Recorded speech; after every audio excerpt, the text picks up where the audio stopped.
할렐루야, 성도 여러분 반갑습니다. 수요 성경 공부 시간입니다. 네, 오늘 본문은 마가복음 12장 28절에서 34절입니다.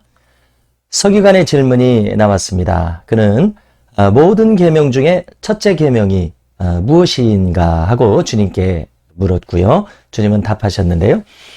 서기관 중에 한 사람이 예수님께 나아왔습니다. 조금 전에 이 부활 논쟁을 통해서 그는 큰 감명을 받았기 때문입니다. 그는 아마 천사도 부활도 인정하는 바리새인에 속한 자였던 것 같습니다. 그래서 그는 주님의 설명이 대단히 옳다고 생각한 것입니다. 그가 던지는 질문은 대단히 단도직입적입니다.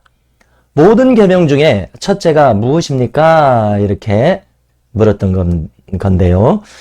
주님의 대답도 단순하고 명료합니다. 뭐라고 답하셨냐면요. 첫째는 이것이니 이스라엘아 들으라. 주 곧 우리 하나님은 유일한 주시라. 이렇게 포문을 여십니다. 자, 이것은 히브리어로 말한다면 쉐마 이스라엘입니다. 신명기 6장 4절이죠. 아시는 대로 신명기는 출애굽의 40년을 마칠 때 모세가 한 설교입니다. 여기 이 신자는 납신자, 반복했다는 뜻입니다. 명은 명령, 하나님 명령이죠. 출애굽 초반에 반포하셨던 하나님 율법의 요약 10계명을 광야 40년이 지난 후에 새로 일어선 신세대 젊은 이스라엘 사람들에게 반복해서 강조해서 설교한 것이 바로 이 신명기 전체입니다. 자, 여기 6장 4절에서 이스라엘아 들으라. 자, 들어야 할 그 첫째 되는 계명이 무엇입니까? 주님은 계속 말씀하시는데요. 내 마음을 다하고 목숨을 다하고 뜻을 다하고 힘을 다하여 주 너의 하나님을 사랑하라 하신 것이요. 둘째는 이것이니 내 이웃을 내 자신과 같이 사랑하라 하신 것이라. 이렇게 답하셨습니다.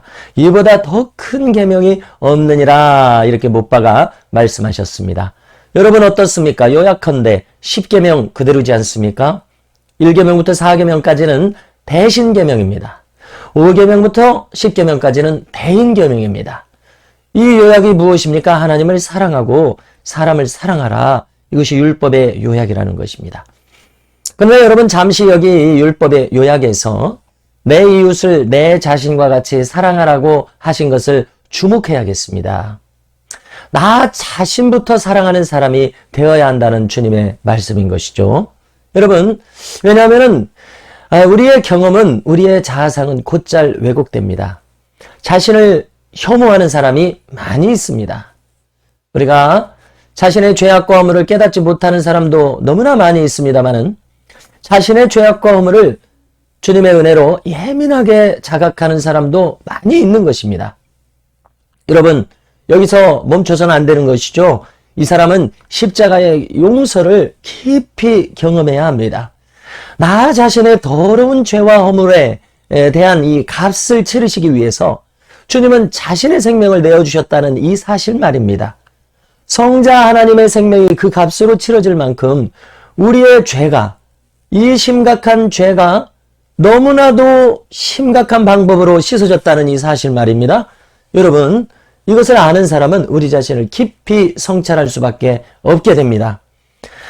나와 같은 죄인을 위해서 내가 이제 어떤 사함을 받을 수 있는 어떤 방법도 없다는 것을 깨닫게 되는 이 나와 같은 이 죄인을 위해서 주님께서 십자가를 지셨다는 이 깊은 자각으로 우리가 나아가야 하는 겁니다. 바로 그 십자가에서 단순히 주님만 죽으셨을 뿐만 아니라 주님과 연합한 나도 주님과 함께 죽고 또 사흘 후에 주님의 부활을 따라서 나도 주님과 연합해서 나도 살아나는 이 경험, 여러분, 이것이 모든 믿는 자에게 반드시 있어야 하는 것입니다. 여러분, 그렇지 않고서는 우리는 혼적으로 대충 지성적으로 나를 위해서 십자가에서 죽으셨어? 감사하다. 단순히 이렇게 지성적으로 인정하고 인식하고 동의하고 받아들이는 수준에 머물러서는 안 되는 것입니다. 이것이 우리 이 영의 깊은 변화까지 와야 하는 것입니다. 단순한 지적 동의는 영혼의 변화를 일으키지 않습니다. 오직 바리새인만을 양산할 뿐입니다. 현대 바리새인들 말입니다. 지성적으로만 인정하고 자기 마음대로 살아가게 될 위험성이 있습니다. 여러분, 우리의 영이 깊이 자각하여 새로워지기까지 이 십자가의 죽음과 부활이 바로 내 죽음과 내 부활이 반드시 되어야 하는 것입니다. 그래야 바로 나 자신을 사랑하는 사람이 될 수 있습니다. 주님 안에서 이처럼 나 자신이 새로 태어나는 경험이 반드시 있어야 하는 것입니다. 완전히 나는 없어지고 주님으로 더불어서 주님과 함께 새로워진 영혼으로 살아갈 때에 나를 비로소 수용할 수 있게 됩니다. 나를 받아들일 수 있게 되는 것입니다. 자기 혐오에서 벗어날 수 있게 되는 것입니다. 나를 긍정하는 사람이 되는 것입니다. 여러분, 그때야 그리스도의 평안이 옵니다. 천국의 온전함이 나에게 옵니다. 여러분, 이렇게 다시 내가 그리스도 안에서 절대 긍정의 사람으로 다시 거듭나지 않으면 천국 생활은 불가능하다는 것입니다. 성경이 말하는 것이 실제 이것인 것을 우리는 알아야 되는데요. 이렇게 내가 절대 소망의 사람으로 거듭나지 않으면 쓴뿌리가 나에게 영향을 줄 수밖에 없는 절반의 구원, 부족한 구원, 아직 온전한 구원에 이르지 못한 이런 불완전한 모습으로 살아갈 수밖에 없습니다. 여러분, 이렇게 1년, 2년, 10년, 20년 평생 신앙생활에 흘러가기 원하십니까? 이러한 삶에는 소망이 없습니다. 반쪽짜리 신앙생활이 될 수밖에 없습니다. 절름발이 신앙생활이라고 해야 될까요? 여러분, 그렇기 때문에 주님께서는 주 안에서 완전히 새로워진 사람이 되어서 나 자신을 먼저 사랑하는 사람, 절대 긍정, 절대 소망, 절대 평안 안에 있는 사람이 반드시 먼저 되어야 되겠고, 그래야 그 다음에 이웃을 사랑하는 사람이 되겠다고 말씀하신 것입니다. 여러분, 물론 그 경계선이 명확하다고 할 수는 없습니다. 모든 경우는 혼재될 수밖에 없습니다.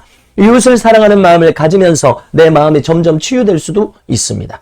여러분, 근데 왜 이렇게 시간을 많이 보내겠습니까? 단번에 주님 앞에 나 자신을 드림으로 말미암아 단번에 치유되는 것이 빠르고 좋고 확실하고 편하지 않습니까? 질질 끌 필요가 없는 것입니다. 이 구원의 여정을요.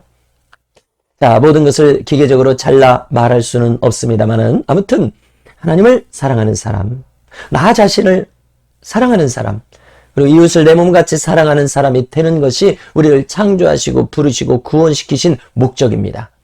인간의 삶의 목적이 여기 있습니다. 여러분, 이 대답을 들은 서기관은 참으로 고무되었습니다. 그의 마음이 기쁨과 확신으로 충만해졌습니다. 그래서 그는 계속 말하는데요. 32절입니다. 선생님이여 옳소이다. 하나님은 한 분이시요 그 외에 다른 이가 없다 하신 말씀이 참이니이다. 그리고 그 다음에 한마디를 더 보탭니다. 또 마음을 다하고 지혜를 다하고 힘을 다하여 하나님을 사랑하는 것과 또 이웃을 자기 자신과 같이 사랑하는 것이 전체로 드리는 모든 번제물과 기타 제물보다 나으니이다. 자, 여러분, 그 서기관은 말입니다. 그는 예배가 실제가 되는 것을 알고 있었던 사람입니다. 그는 주일만 예배자가 아니라 월요일에도 예배자이고 일주일 내내 예배자로 사는 것에 이 가치와 사실을 알고 있었습니다. 말하는 것과 행하는 것이 일치한 것에 그 가치와 내용을 알고 있었습니다.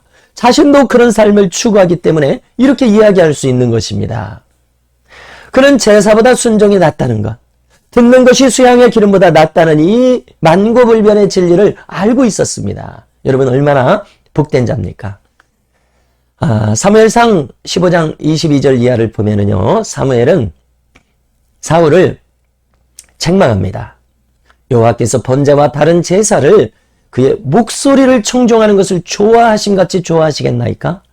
순종이 제사보다 낫고 듣는 것이 순양의 기름보다 나으니 이런 거역하는 것은 점치는 죄와 같고, 여러분 얼마나 이 정신이 번쩍 납니까? 하나님을 거역하는 것은 점치는 죄와 같습니다. 완고한 것은, 그 고집을 끝까지 부리는 것은 사신 우상에게 절하는 죄와 같음이라. 우상 숭배와 똑같다는 것입니다. 하나님 안 믿는 것과 똑같다는 것이죠. 하나님과 무관한 사람이라는 것입니다. 여러분, 하나님이 인정하지 않는 사람, 너는 나와 관계없어. 여러분, 이런 사람이 되고 싶은 분은 이 자리에 아무도 없을 것입니다. 그래서 사무엘은 계속하기를 왕이 여호와의 말씀을 버렸으므로 여호와께서도 왕을 버려 왕이 되지 못하게 하셨나이다. 여러분 우리도 이 말씀처럼 순종하기에 그 발이 빠른 자들이 돼야겠습니다. 그 사람만이 하나님과 관계 있는 사람입니다. 그 사람만이 하나님이 인정하시는 사람입니다. 예배와 삶이 일치하고 말한 것과 삶이 일치한다면 음부의 권세가 우리를 이기지 못할 것입니다. 그리고 하나님께서는 즐겨 우리를 사용하실 것입니다.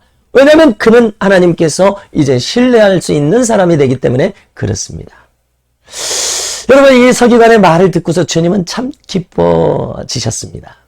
예수께서 그가 지혜 있게 대답함을 보시고 이르시되 네가 하나님의 나라에서 멀지 않도다 하시니 그 위에 감히 묻는 자가 없더라 기록합니다. 여러분, 그 서기관이 하나님 나라의 일꾼으로 확실하게 인정받은 것은 아직 아닙니다. 아직 여지가 많이 남아 있습니다. 성장할 여지가 아직 많이 남아있는 출발하는 단계의 사람입니다. 그러나 그가 하나님 나라에서 머지 않았다는 흑찬을 주님으로부터 받았습니다. 출발이 좋다는 것이죠. 여러분, 이대로 신실하게 그가 부르심을 따라간다면 그는 점점점 주님께 더 가까이 나아가는 사람이 될 것입니다.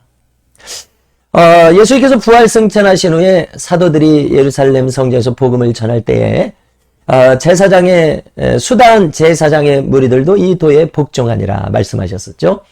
여러분, 이 서기관이 아마 이 그 수단 제사장의 무리, 주님의 이 복음에 복종한 그런 사람이 되기에 좀 더 수월하지 않았을까 이렇게 생각합니다. 지금 하나님 나라에 머지않다고 말씀하시지 않았습니까? 그는 점점 이제 이 길로 가면 주님의 마음에 합한 자가 될 것입니다. 그러면 천국의 경영 원리는 무엇입니까? 더 큰 것으로 그에게 맡길 것입니다. 나중된 자로서 먼저 되는 그 일이 바로 그에게 있게 될 것입니다. 여러분, 이와 같은 일이 우리 모두에게도 똑같이 일어날 수 있기를 간절히 소망합니다. 오늘은 이상으로 마치겠습니다. 감사합니다.